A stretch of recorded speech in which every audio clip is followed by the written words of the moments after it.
Hi flowers, welcome back to my channel.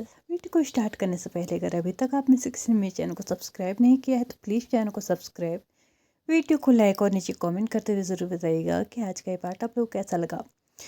तो चलिए revengeful love season 2 के next part को स्टार्ट करते हैं। लास्ट पार्ट में हमने देखा था कि लैन वांगजी विंग को बहुत सारा काम दे देता है, जिसपे विंग अपने कैबिन में जाके जब उसको चेक करता है तो उसके फेस पे एक क्यूट सा सैड सा और एंग्री सा पाउट बना हुआ था, जिसे देख के ना लैन वांगजी को काफ़ी मज़ा आ रहा था। लैन वांगजी ने फिर से अपने लैपटॉप की तरफ देखा और कुछ मेल्स और विंग को सेंड करते हुए वो अपने फ़ोन को अपने हाथ पे लिया। उसके बाद उसे कॉल करते हुए बोला, मैंने कुछ और मेल्स तुम्हें भेजी हैं, उन्हें भी चेक कर लेना। यहाँ पे विंग ने जैसे ही उन मेल्स को चेक किया तो वो गुस्से से बोला, ये क्या है, तुम मुझे इतना सारा काम कैसे दे सकते हो, और तुमने मुझसे बोला कि ये काम खत्म होने के बाद ही हम लंच पे जाएंगे। क्या आज तुम्हारा मन है कि मैं दिन भर भूखा रहूं? लैन वांगजी बोलता है, काम पे ध्यान दो।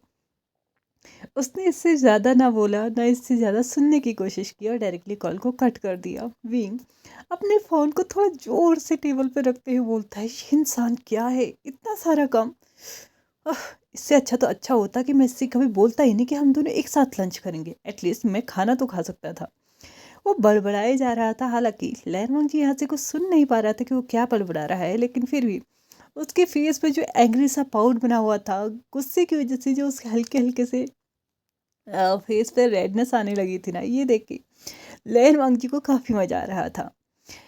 लेकिन अब लैन वांगजी दिन भर विंग को तो नहीं देख सकता, इसलिए उसने भी अपने आप को थोड़ा सा टर्न किया और अपने लैपटॉप पे वो भी लग गया। एक तरफ विंग जो कि कंटिन्यूअसली काम कर रहा था, एक तरफ लैन वांगजी जो कि काम के बीच बीच में एक एक झलक विंग को भी देख ही ले रहा था। वो दोनों ही अपने इस प्रोसेस में इस तरीके से खो चुके थे कि उन दोनों को ही समझ ही नहीं आया कि कब 3 बज चुके थे। और फाइनली जब लैन वांगजी की नज़र उसके सामने मतलब लैपटॉप के कॉर्नर पे गई तो वहाँ पे उसने देखा कि ऑलमोस्ट 3 बजने वाले हैं, मतलब 10 या 15 मिनट रहे होंगे। उसने विंग की तरफ देखा तो अभी भी विंग अपने पूरे मन से काम पे लगा हुआ था, क्योंकि ऑलरेडी उसको बोला गया था कि जब काम पूरा होगा तभी हम लोग खाना खाने यानी कि लंच पे जाएंगे। यहाँ पे लैन वांगची डायरेक्टली अपने फ़ोन को उठाता है। उसके बाद विंग को बोलता है, 2 मिनट में मेरे कैबिन में आओ। विंग जो कि पहले से ही बहुत ज़्यादा इरिटेट था, वो लैन वांगची की फ़ोन की मतलब अपने फ़ोन की तरफ देखते हुए कुछ बोलने ही वाला था कि तभी उसको आवाज़ आती है कि फ़ोन ने बीप कर दिया था, मतलब कि फ़ोन कट चुका था। वो गुस्से से फिर से फ़ोन को बहुत टाइटली पकड़ते हुए बोलता है, ये इंसान ना मेरी बात सुनता है और ना ही मुझ पर रहम करता है, लेकिन बॉस का ऑर्डर है तो जाना तो पड़ेगा ही। उसने थोड़ा सा मिमिक करते हुए बोला, 2 मिनट में मेरे कैबिन में आओ। जैसे कि मेरे पैर पे तो बिल्कुल टायर लगे हुए हैं, नहीं जाऊंगा, बिल्कुल नहीं जाऊंगा। उसने 2 मिनट के लिए यहाँ पे बड़बड़ाते हुए ये सब कुछ बोला तो था, लेकिन फिर उसको रियलाइज़ होता है कि वो अपने बॉस का ऑर्डर नहीं टाल सकता है। फाइनली विंग ने मरे मन से ही अपने आप को वहाँ से उठाया, अपने फ़ोन को अपने पॉकेट पे रखा और कैबिन से बाहर आके वो लैन वांगजी के कैबिन के अंदर पहुंच चुका था। लैन वांगजी के कैबिन के अंदर आने से पहले इसने नॉक किया। लैन वांगजी ने उसको अंदर आने के लिए परमिशन दी। जैसे ही वो वहाँ पे आके बैठने ही वाला था, उससे पहले ही लैन वांगजी बोलता है, क्या तुम्हारा काम खत्म हुआ? विंग बोलता है, तुमने क्या मुझे मशीन समझ के रखा है? तुमने ऑलमोस्ट 150 पेजेस मुझे दिए हैं, भले ही उसमें कुछ अपडेट करना है या नहीं, लेकिन उन्हें मुझे डीपली पढ़ना होगा, मुझे उन्हें देखना होगा कहीं कुछ गलत है या नहीं। और तुम मुझसे बोल रहे हो कि मैंने अपना काम कर लिया, तुम्हारी वजह से मैं खाना नहीं खा पाया हूँ। तो यहाँ पे लैन वांग जी बोलता है, ठीक है, हम लोग लंच के लिए चल रहे हैं। लैन वांग जी की नज़र अभी भी लैपटॉप पे थी, वो अपना काम ही कर रहा था। उसने एक बार भी विंग की तरफ नहीं देखा था। और विंग जो कि लैन वांग जी की बात सुन के ना बहुत ज़्यादा शॉक्ड हो चुका था, उसने लैन वांग जी की तरफ देखते हुए बोला, क्या कहा तुमने? हम लंच के लिए जा रहे हैं। उसने अपनी रिस्ट वॉच देखी तो वहाँ ऑलमोस्ट 3 बजने वाले थे। उसने लैन वांग जी की तरफ देखते हुए बोला, 3 बज गए, लंच तो 1 बजे होता है ना? लैन वांग जी बोलता है, आवाज़ थोड़ा नीचे करो विंग, तुम ऑफिस में हो, किसी पब्लिक प्लेस पे नहीं हो या फिर कोई ऐसी जगह पे नहीं हो जहाँ पे तुम्हारी आवाज़ को कोई भी ना सुन सके। और वैसे भी मेरा ऑफिस कोई साउंड प्रूफ ऑफिस नहीं है कि यहाँ से बाहर आवाज़ नहीं जाएगी, सारे के सारे एम्प्लॉयज़ तुम्हारी बात को सुन सकते हैं। थोड़ा सा प्रोफेशनल बनने की कोशिश करो विंग। मुझे पता है 3 बजने वाले हैं, इसीलिए बोल रहा हूँ कि हमें लंच करने जाना चाहिए। लैनवांग जी की तरफ देखते हुए विंग बोलता है, लेकिन मेरा तो काम ही नहीं हुआ। उसने फिर से अपने लिप्स पे ना एक क्यूट सा पाउट बना दिया था। लैनवांग जी का मन तो ऐसा कर रहा था ना कि मतलब छोड़ो, उस मन को हम बाद में देखेंगे। उसने विंग की तरफ देखते हुए हल्की सी मुस्कान के साथ अपने आप को मतलब कुछ देर के लिए विंग को देखा। उसके बाद फिर से उसी कड़क वॉइस में बोला, क्या तुम्हें लंच करना है या नहीं? तो यहाँ पे विंग बोलता, बिल्कुल करना है। तुम्हें पता भी नहीं है कि मेरे पेट में कितने चूहे कूद रहे हैं, और अगर मैं 1 मिनट और यहाँ पे बिना खाए पिए रहा ना तो मैं यहीं पे बेहोश हो जाऊंगा। विंग बोल ना लैनवांग जी बोलता है, सच में? मुझे नहीं लगता। मुझे तो लगता है कि तुम 2 दिन बिना खाए पिए काम कर सकते हो। विंग लैनवांग जी की तरफ देखते हुए बोलता है, बस करो, इतना भी स्टेमिना नहीं है मेरे अंदर। अगर तुम्हें आना है आओ, नहीं आना है मत आओ। ऐसा कहते हुए और जैसे ही बाहर जाने वाला था तभी लैनवांग जी का कॉल मतलब फ़ोन रिंग करने लगता है। लैनवांग जी ने अपने टेबल पे रखे हुए फ़ोन को हाथ पे लिया तो उसमें उसके ब्रदर की आईडी दिखा रहा था। उसने जल्दी से कॉल को रिसीव किया तो सेकंड साइड से उसका आवाज़ आती है, वांग जी कहाँ हो तुम? तुम्हें याद नहीं है क्या, आज हमने लंच प्लान किया था? तो यहाँ पे लैनवांग जी विंग की तरफ देखते हुए बोलता है, ब्रदर सॉरी, वो मैं भूल गया था। तो यहाँ पे लेन सिचेन बोलता है, जल्दी आओ लैनवांग जी, मैं यहाँ पे वेट कर रहा हूँ तुम्हारा। तो यहाँ पे लैनवांग जी फिर से विंग की तरफ देखते हुए अपने ब्रदर से बोलने वाला था कि अ, अगर आज वो नहीं आता है तो क्या कोई प्रॉब्लम होगी, क्या उन्हें बुरा लगेगा या फिर ऐसा कुछ। तो वहाँ से वो बोल पाता इससे पहले ही लेन सिचेन बोलता है, जल्दी आओ वांग जी, मैं और अंकल तुम्हारा कब से इंतज़ार कर रहे हैं। वैसे भी तुम्हें पता है ना, अंकल को टाइम पे खाना चाहिए। तो यहाँ पे लैनवांग जी अपने ब्रदर को बोलता है, ठीक है ब्रदर, मैं पहुंच रहा हूँ। तो यहाँ पे वो फ़ोन को बिना कट किए ही ना टेबल पे रख देता है और विंग की तरफ देखते हुए बोलता है, आई एम सॉरी, लेकिन आज हम लोग लंच पे नहीं जा सकते।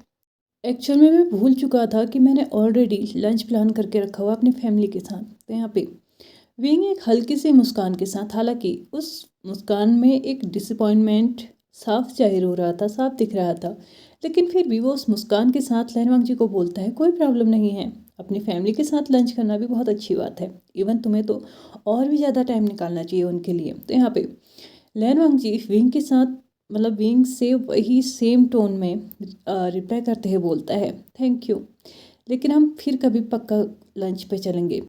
विंग रिप्लाई करते हुए बोलता है, कोई बात नहीं, आराम से जाओ और एंजॉय करो। यहाँ से टर्न होके जाने ही वाला था कि लैनवांग जी उसको बोलता है, तुम तो खाना खाने जा रहे हो ना? तो यहाँ पे विंग बोलता है, नहीं, मेरा काम बचा हुआ है तो मैं उसे कर लेता हूँ, और वैसे भी ऑफिस में सारे लोग खाना खा चुके होंगे तो अब तो कैफेटेरिया में कोई भी नहीं होगा, और मैं अकेले खाना तो नहीं खा सकता, इसलिए अच्छा हुआ कि मैं जाके अपना काम ही कर लूँ। लैनवांग जी विंग की तरफ देखते हुए बोलता है, मतलब तुम लंच नहीं करोगे? तो यहाँ पे विंग बोलता है, एक्चुअली मुझे खाना अकेले खाना पसंद नहीं है, इसलिए मैं आज नहीं भी खाऊंगा तो भी कोई बात नहीं है, कल खा लूँगा, शाम को खा लूँगा।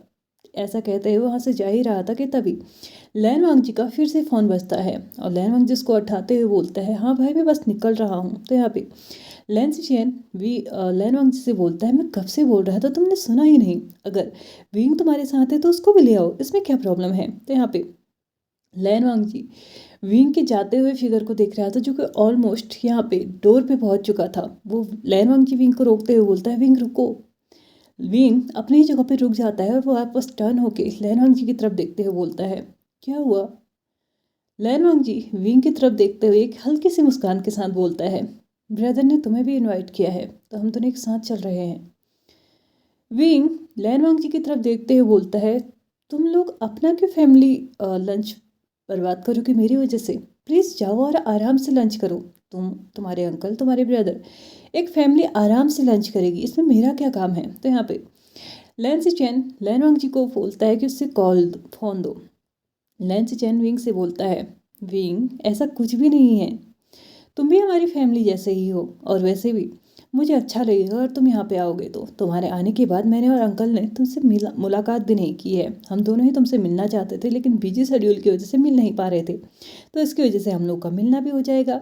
अब ज़्यादा बात मत करो, जल्दी से आ जाओ, मैं और अंकल तुम्हारा वेट कर रहे हैं, हम दोनों को बहुत ज़्यादा भूख लगी है। विंग हल्की सी मुस्कान के साथ लैनवांग जी की तरफ देखते हुए बोलता है, ठीक है, हम दोनों जल्दी पहुँचेंगे। फाइनली लैन वांगजी और विंग निकल पड़े थे ऑफिस से और बस 15 ही मिनट के अंदर वो लोग वहां पहुंच चुके थे जहां पे लैन सिचेन और लैन शीरेन दोनों ही उनका इंतजार कर रहे थे। यहाँ पे पहुंचते ही लैन शीरेन के फेस पे एक स्माइल आ चुकी थी विंग को देखने के बाद, क्योंकि उन्होंने भी विंग को ऑलमोस्ट बहुत सालों के बाद देखा था। लैन सिचेन विंग को देखते हुए बोलते हैं, तुम तो सच में बहुत बड़े हो गए। तो यहाँ पे विंग हंसते हुए बोलता है, तो क्या आप उम्मीद लगा के बैठे थे कि मैं जितना छोटा यहाँ से गया था उतना ही छोटा वापस आऊँगा। लैन चिरेन विंग की तरफ देखते हुए बोलते हैं, उम्मीद है तुम ठीक हो गए। विंग लैन चिरेन को ग्रीट करते हुए उन्हें बोलता है कि हाँ वो बिल्कुल ठीक है। इसके बाद उन लोगों ने खाना स्टार्ट किया। थोड़ी थोड़ी नॉर्मल से स्टफ्स के बारे में बात करना भी स्टार्ट किया। कैसे विंग के 6 साल निकले, क्या हुआ, किस तरीके से हुआ, किस तरीके से उसने अपनी मिलिट्री सर्विस पूरी की, कैसे उसने पढ़ाई पूरी की, ये सारी चीज़ें ना लैन सिचेन और लैन चिरेन बारी बारी विंग से पूछते जा रहे थे। अब उन लोगों ने खाना खाना भी स्टार्ट कर लिया था। विंग ने देखा कि लैन वांग जी के प्लेट में ना एक डिश कम थी। हालांकि वो अच्छे से जानता था कि लैन वांग जी स्पाइसी खाना नहीं खाता है, लेकिन फिर भी विंग लैन वांग जी को ना वो टेस्ट कराना चाहता था, क्योंकि जब उसने उस डिश को टेस्ट किया था ना उसे बहुत ज़्यादा स्वीट और मतलब स्वीट तो नहीं, बहुत ज़्यादा टेस्टी लगा था, जिसकी वजह से वो चाहता था कि लैन वांग जी इसको ट्राई करे। वो लैन वांग जी की तरफ देखते हुए अपने स्पून को आगे बढ़ाते हुए बोलता है, लैन जान लैन वांग जी विंग को एक वियर्ड एक्सेंस के साथ देखता है, उसके बाद अपने अंकल और अपने ब्रदर को। लैन सिचेन और लैन चिरेन विंग की ऐसी हरकत से ना हंसने लगे थे।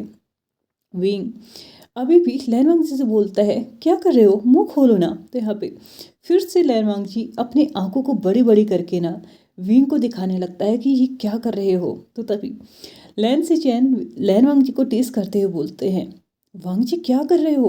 विंग ने बोला, मतलब मुंह खोलो, वो तुम्हें खिलाना चाहता है। लैन वांग जी अपने ब्रदर की तरफ देखते हुए बोलता है, ब्रदर। तो यहाँ पे लैन सिचेन बोलता है, क्या हो गया, तुमने पहले भी तो उसके हाथ से बहुत बार खाना खाया है, अभी भी खा लो। लैन वांग जी ना चाहते हुए अपने मुंह को खोल ही देता है और विंग उस खाने को उसको खिला ही देता है। विंग उसके बाद बोलता है, टेस्टी है ना। देखो स्पाइसी है इसका मतलब ये नहीं है कि टेस्टी है, थोड़ा सा तो तुम खा ही सकते हो। ऐसा कहते हुए उसने अपनी प्लेट से ही थोड़ा सा ना लैन वांग जी के प्लेट में डाल दिया और ये देख के लैन सिचेन लैन वांग जी को और भी ज़्यादा टेस्ट करने लगे थे, क्योंकि लैन सिचेन लैन चिरेन ने कितना भी कहा हो लेकिन लैन वांग जी ने आज तक कभी भी स्पाइसी खाना नहीं खाया था और आज खाया भी तो विंग के हाथ से। ये देख के लैन सिचेन उसको टीज करते हुए बोलते हैं, आज तो ये खाना भी इससे बहुत ज़्यादा स्वीट लग रहा होगा, वैसे हमें डिज़र्ट मंगाने की ज़रूरत तो नहीं है ना अंकल। अब लैन सिचेन का साथ देते हुए लैन चिरेन बोलते हैं, मुझे तो वैसे भी मीठा नहीं पसंद, तुम्हें नहीं खाना है तो नहीं मंगाते हैं, बाकी किसी को भी ज़रूरत नहीं होगी, मुझे पूरी उम्मीद है। ऐसा कहते हुए वो लैन वांग जी की तरफ इशारा करते हैं। लैन वांग जी अपने अंकल और अपने ब्रदर दोनों को ही घूरते हुए देखते हैं और उसके बाद विंग को बोलते हैं, तुम्हें पता है ना मैं स्पाइसी खाना नहीं खाता, तो इसके बाद भी ये क्या है विंग। विंग बोलता है, प्लीज़ लैन वांग जी अपने पुराने घिसे पीटे रूल्स को ना अब बंद कर दो, चेंज कर दो इन्हें, कुछ नहीं होगा अगर तुम थोड़ा स्पाइसी खाना खा लोगे तो।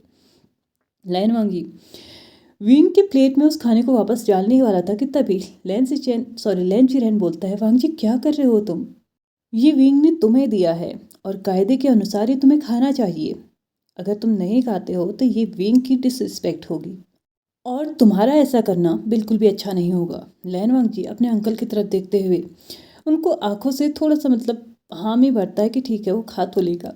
इसी के साथ इन लोगों ने खाना स्टार्ट किया और भी बहुत सारी बातें की। यहाँ पे लैन वांग जी, विंग और लैन सिचेन, लैन चिरेन सभी लोग अपने लंच को एंजॉय कर रहे थे। फाइनली इन लोगों का लंच खत्म हो चुका था। लैन सिचेन विंग को हमेशा हंसते मुस्कुराते देख के काफ़ी खुश थे। उन्होंने विंग की तरफ देखते हुए बोला, मुझे खुशी है कि तुम्हारे साथ जो कुछ भी हुआ तुम उस सबको भूल के आगे बढ़ने की कोशिश कर रहे हो।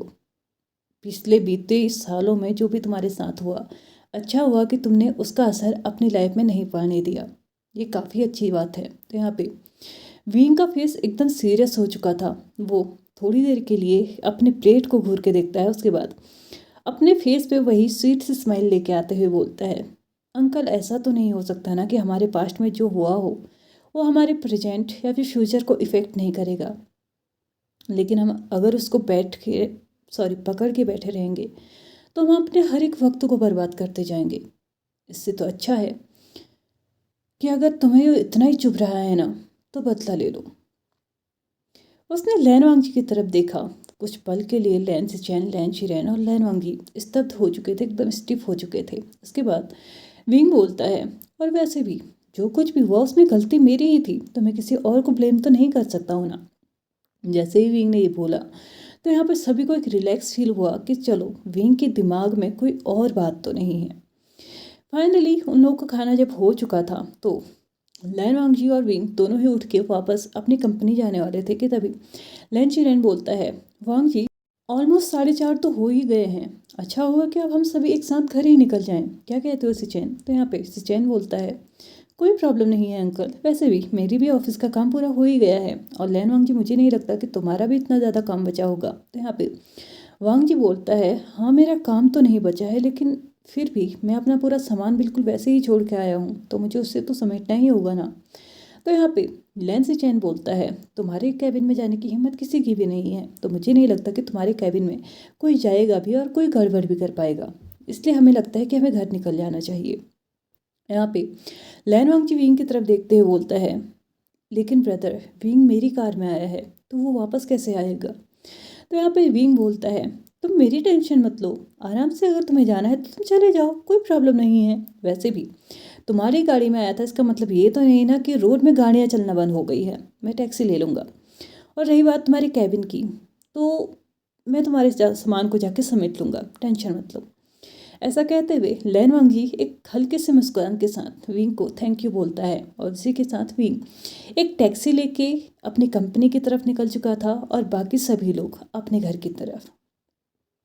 लैन फैमिली अपने घर पहुंच चुकी थी। यहाँ पे जाके लैन शीरेन ने लैन वांगजी और लैन सिचैन से बोला कि वो अपने रूम में जा रहे हैं, क्योंकि अभी लंच करके आए हैं और अब ऑफिस भी नहीं जाना है, तो वो रेस्ट करना चाहेंगे।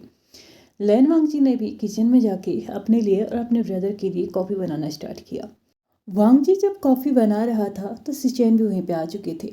सिचैन जब उसके बगल में आए तो उसने लैन वांगजी ने सिचैन से बोला कि मैं तो कॉफ़ी लेके बाहर ही आ रहा था ना, तो आपको यहाँ पे आने की ज़रूरत नहीं थी। यहाँ पे लैन सिचैन बोलते हैं, एक्चुअल में मैं कॉफ़ी के लिए नहीं आया हूँ, मैं कुछ और काम के लिए आया हूँ। लैन वांगजी अपने ब्रदर की तरफ देखते हुए बोलता है, और वो काम क्या है? उसे काफ़ी हद तक आइडिया तो था, लेकिन फिर भी वो अपने एंड से ना इसको कंफर्म करना चाहता था। लैन सिचैन लैन वांगजी की तरफ देखते हुए बोलते हैं, तो बात कहाँ तक आगे बढ़ी है वांगजी? लैन वांगजी जो कि कॉफ़ी बना रहा था, अभी वो अपने हाथों से कॉफ़ी मशीन को चला रहा था, लेकिन अचानक से उसने उसको रोक दिया, साइड किया, टर्न हुआ, बिल्कुल वैसे ही वहाँ पे खड़ा हो गया जैसे कि उसके ब्रदर हुए थे। यानी कि जो स्लैब थी ना, किचन स्लैब, उससे सहारा लेते हुए तो दोनों ही भाई अभी अपने हाथों को अपने चेस्ट के सामने ना फोल्ड करके खड़े हुए थे। और उसके बाद लहरवंग जी ने बोलना स्टार्ट किया, ज़्यादातर मुझे समझ ही नहीं आ रहा है कि मैं स्टार्ट कैसे करूं। मुझसे उसके सामने जाते ही कुछ बोला ही नहीं जाता। तो यहाँ पे लैन सिचैन वांग जी की तरफ देखते हुए बोलते हैं, वांग जी देखो, मैं तुम्हारी जितनी हेल्प कर सकता था मैंने कर दी। मैंने विंग को तुम्हारा पर्सनल असिस्टेंट बना दिया, तुम्हारा सेक्रेटरी बना दिया, इससे ज़्यादा मैं कुछ नहीं कर सकता। वो तुम्हारे आसपास रहता है, दिन भर तुम्हारे आसपास काम करता है, तो तुम्हारे पास बहुत सारी अपॉर्चुनिटीज़ हैं। तुम उसके साथ ज़्यादा टाइम स्पेंड करो, उससे बात करो, ओपन होने की कोशिश करो, उसके साथ घूमो फिरो, मीटिंग के बहाने उसे बाहर लेके जाओ, छोटे छोटे डेट्स पे लेके जाओ, और इसी सब के चलते अपनी फीलिंग्स बता दो। वांग जी आज नहीं तो कल तुम्हें ये करना होगा, क्योंकि तुम भी अच्छे से जानते हो कि अगर तुम अभी नहीं कर पाए ना तो लाइफ तुम्हें दोबारा मौका नहीं देगी। अगर एक बार विंग तुम्हारी कंपनी छोड़ के चला गया ना, तो मुझे नहीं लगता कि तुम्हारे पास फिर इतने गट्स होंगे कि तुम जहाँ विंग जाएगा उसके पीछे पीछे वहाँ घूमोगे। इसलिए अभी विंग तुम्हारे आसपास है तो उसको रियलाइज़ कराओ कि वो तुम्हारे लिए बहुत ज़्यादा इम्पोर्टेंट है। मुझे याद है वो पल जब वो मिलिट्री सर्विस में गया था और तुम कितना अकेले हो चुके थे। तुम्हें फिर से खुशी मिली है वांग जी, उस खुशी को खोना मत। जितना हो सके उसे पकड़ के रखने की कोशिश करना, ताकि खुशियाँ हमेशा तुम्हारे आसपास रहे। विंग तुम्हारे आसपास रहे। और अगर मेरे हेल्प की ज़रूरत हो तो बता देना, मैं हेल्प करने के लिए तैयार हूँ। लैन वांगजी कुछ बोल पाता इससे पहले ही लैन सिचेन का फ़ोन रिंग करने लगता है। लैन सिचेन ने अपने पॉकेट से अपना फ़ोन उठाया, बाहर निकाला, और जैसे ही उसने उसने उसमें आईडी देखी ना, उसके फेस पे ना एक ऐसी स्माइल आ चुकी थी जो कि शायद किसी ऐसे इंसान के कॉल आने पे होती है जिसको हम बहुत ज़्यादा चाहते हैं। एक ऐसे इंसान का कॉल आ जाना जिसको तुम हर वक्त याद करते हो। बिल्कुल लैन सिचेन के फेस पे भी ना अभी वही वही वाली स्माइल थी। वो लैन वांगजी को बिना चांस दिए ही कि लैन वांगजी अपनी बात पूरी कर पाए या बात स्टार्ट कर पाए, इससे पहले ही वो लैन वांगजी से बोलते हैं, मैं बहुत जल्दी ही वापस आऊँगा, फिर तुम्हारी बात सुनूंगा। ऐसा कहते हुए उसने फ़ोन पिक किया और बात करते हुए यहाँ से निकल गया।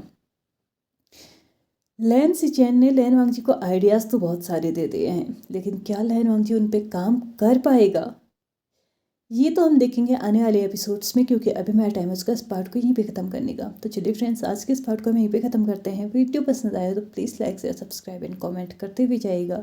Thank you so much for watching my video and bye bye.